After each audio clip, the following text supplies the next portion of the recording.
সবাই কি শিরদাঁড়া সোজা রাখতে পারে? উহুম, সবাই পারে না।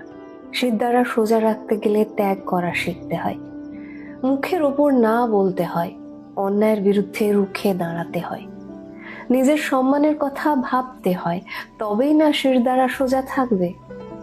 আজকাল মানুষ নিজের স্বার্থ আর লোভের কাছে শিরদাঁড়াকে বিক্রি করে ফেলে, ভুলে যায় নিজের আত্মসম্মানের কথা। স্বার্থের ফাঁদে পা দিয়ে সে তখন নিজের বিবেককেও হারিয়ে ফেলে।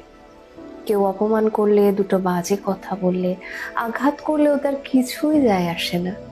স্বার্থের লোভে অপমান গায়ে মেখে নেয় সে। মানুষ তখন নিচে নামতে নামতে এতটা নিচে নেমে যায় যে কেউ অপমান করলেও সেগুলো সে হাসি মুখে মেনে নিতে থাকে। গায়ের চামড়া মোটা করে ফেললে তাকে যতই অপমান করুন না কেন, তাতে তার কি বা যায় আসে? জানেন, একটা প্রশ্ন মনের মধ্যে বারবার উঁকি দেয়, আচ্ছা এই মানুষগুলো কখনো আয়নার সামনে দাঁড়ায় না? নিজেকে কি জিজ্ঞেস করে না অপমান হজম করার মধ্যে কোনো গৌরব থাকে না?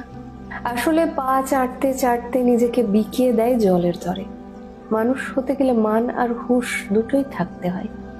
মানুষ ভুলে যায় এই পৃথিবীর সব থেকে বড় সম্মানের নাম আত্মসম্মান, যা সবার কাছেই আছে, শুধু ওটাকে বাঁচিয়ে রাখতে হয়। আত্মসম্মান হারালে তুমি যত নামি দামি সম্মানই পাও না কেন, তোমার কোনো মূল্য নেই। তুমি তখন বিগ জিরো। আত্মসম্মান হলো রাজার মাথায় থাকা মুকুটের মতো। মুকুট থাকলে তবেই তার দাম। মুকুটহীন রাজাকে কেউ কদর করে না।